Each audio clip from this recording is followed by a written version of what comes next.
Hello అండి, welcome back to my channel. ఈరోజు మనం పాతకాలం పద్ధతిలో విలేజ్ స్టైల్ చికెన్ కర్రీని ఎలా ప్రిపేర్ చేసుకోవాలో చూసుకుందామండి. ఈ ప్రాసెస్లో ఒకసారి మీరు చికెన్ కర్రీని చేసి తిన్నారంటే రుచి అస్సలు మర్చిపోలేరు, అంత బాగుంటుంది. ఓల్డ్ ఈజ్ గోల్డ్ అంటారు కదా, అది 100% కరెక్ట్ అని చికెన్ తిన్నాక మీరే చెప్తారు. అందులోనూ విలేజ్ స్టైల్ చికెన్ కర్రీ అంటే మరీ బాగుంటుంది.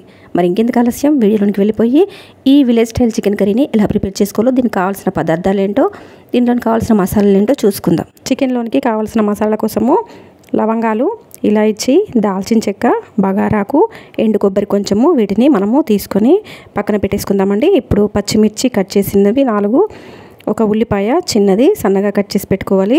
అలాగే ఒక పెద్ద టమాటా చిన్నగా కట్ చేసి పెట్టుకున్న కొత్తిమీరాకు, అలాగే 2 పెద్ద ఉల్లిపాయలను కూడా కట్ చేసుకొని పక్కన పెట్టేసుకోండి.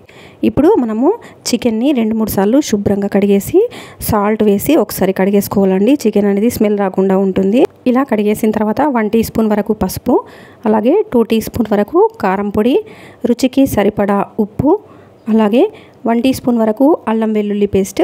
అల్లం వెల్లుల్లి పేస్ట్ అయితే ఫ్రెష్గా దంచింది వేసుకోవాలండి. అప్పటికప్పుడు రోట్లో దంచింది మాత్రమే మనము ఈ ముక్కల్లో వేసుకొని అంతా బాగా కలిసిపోయే విధంగా చక్కగా కలిపేసుకోవాలండి. మరి విలేజ్ స్టైల్లో ఈ చికెన్ కర్రీ టేస్టీగా ఉండాలి అని అంటే మసాలాలను మనము రోట్లో దంచుకున్నట్టయితే టేస్ట్ అనేది చాలా చాలా బాగుంటుందండి.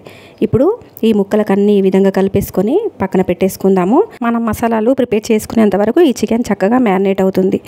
ఆ లోపల మనము మసాలాలను ప్రిపేర్ చేసుకుందామండి. 1 టేబుల్ స్పూన్ వరకు ఆయిల్ని వేసుకొని, మరి మనం కట్ చేసి పెట్టుకున్న 2 పెద్ద ఉల్లిపాయలు ఉన్నాయి కదా, వాటిని ఆయిల్లో వేసుకొని చక్కగా ఫ్రై చేసుకోవాలండి. ఉల్లిపాయ కొంచెము ఇలా మగ్గిన తర్వాత దీంట్లోనికి ఒక 4 లవంగాలు, 2 ఇలాచీలను, 1 ఇంచు వరకు దాల్చిన చెక్కను దీంట్లోనికి వేసుకొని మరొకసారి మనము ఇలా ఫ్రై చేసుకోవాలి. అలాగే మనము ఎండు కొబ్బరి తీసుకున్నాం కదా, ఆ ఎండు కొబ్బరిని కూడా చిన్న చిన్న ముక్కలు కట్ చేసుకొని దీంట్లో వేసుకొని ఇవన్నీ ఆయిల్లో బాగా ఫ్రై అయ్యేంత వరకు ఫ్రై చేసుకోవాలండి. ఉల్లిపాయ అనేది ఇలా రంగు మారిందంటే మనకు సరిపోతుంది. ఇప్పుడు మనము వీటిని రోట్లో వేసుకోవాలి. ఈ మసాలాలు అనేటివి మనము రోట్లో దంచుకోవడం వల్ల చికెన్ పులుసు టేస్ట్ అనేది అదిరిపోతుందండి. ఇలా రోట్లో వేసుకొని దంచుకునే మసాలాలతో చేసే కర్రీస్ టేస్ట్ చాలా చాలా బాగుంటుందండి. ఒకసారి మీరు తప్పకుండా ఇలా ట్రై చేయండి. మరి ఎలా దంచుకోవాలో కూడా నేను ఒక చిన్న చిట్కా చెప్తాను మీకు.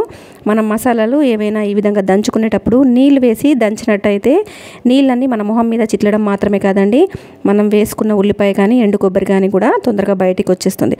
అదే మీరు కొంచెం ఉప్పు వేసి దంచి చూడండి, తొందరగా మనకు ఈ మసాలాలు అనేటిది మెత్తగా అయిపోతుంది. అంతేకాదండి, ఇది పైకి రాకుండా ఎండు కొబ్బరిలో ఉండే నూనె, ఈ ఉప్పులో ఉండే ఈ జిగురు 2 కలిసి మసాలా అనేది రోట్లో నుంచి బయటికి రాకుండా ఉంటుంది.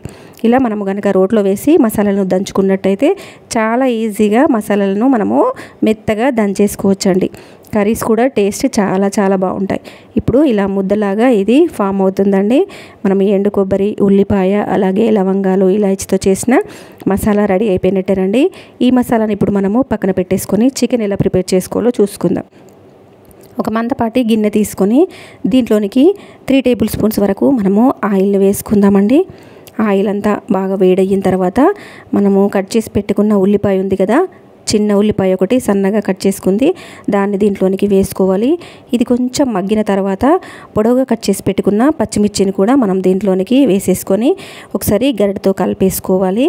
ఇప్పుడు ఇలా కలిపిన తర్వాత ఇవి 2 కూడా కొంచెం మగ్గిన తర్వాత ఒక బగారాకును కూడా దీంట్లోనికి వేసుకోవాలి.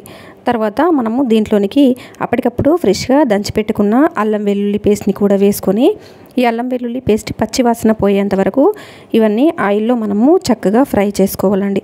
ఇప్పుడు అల్లం వెల్లుల్లి పేస్ట్ అనేది పచ్చివాసన పోయిన తర్వాత మనం దీంట్లోనికి మ్యారినేట్ చేసి పెట్టుకున్న చికెన్ ఉంది కదా, ఆ చికెన్ అంతా కూడా దీంట్లోనికి వేసుకోవాలండి.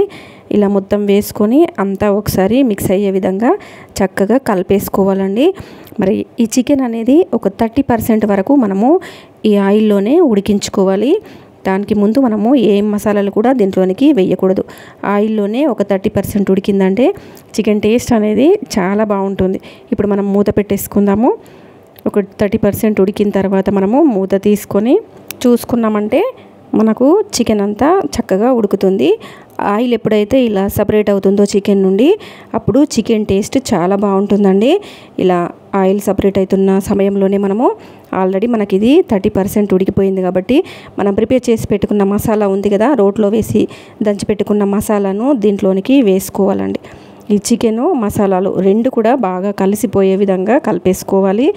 దాంతోపాటు మనము టమాటాను కూడా ఇప్పుడే వేసేసుకోవాలి. ఇలా టమాటా మసాలా రెండు వేసిన తర్వాత ఇవన్నీ ఒకసారి కలిసిపోయే విధంగా చక్కగా కలిపేసుకోవాలండి. ఈ ప్రాసెస్ అంతా మీరు స్టవ్ని మీడియం ఫ్లేమ్లో పెట్టుకొని మాత్రమే చేసుకోవాలి. ఫ్లేమ్ మీరు హైలో పెట్టుకొని చేశారంటే చికెన్ అంతా అడుగంటిపోతుంది, చక్కగా ఉడకదు. కాబట్టి మీరు మీడియం ఫ్లేమ్లో పెట్టుకొని మాత్రమే ఈ ప్రాసెస్ అంతా పూర్తి చేయాలి.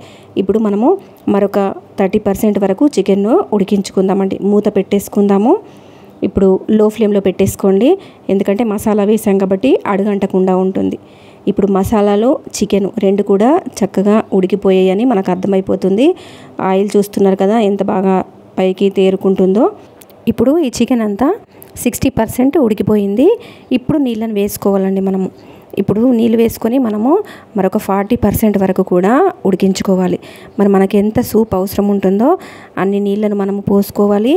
నీళ్ళు కూడా మరీ ఎక్కువగా కూడా వేయకూడదండి. మనం వేసుకున్న మసాలాలను బట్టి మనము పులుసు అనేది ప్రిపేర్ చేసుకోవాలి. ఇప్పుడు మూత పెట్టకుండానే కొంచెం ఉడికించుకోవాలి. ఇలా ఉడుకుతున్న టైంలో చివరిగా దీంట్లోనికి మనము ధనియా పౌడర్ని కూడా వేసుకోవాలి.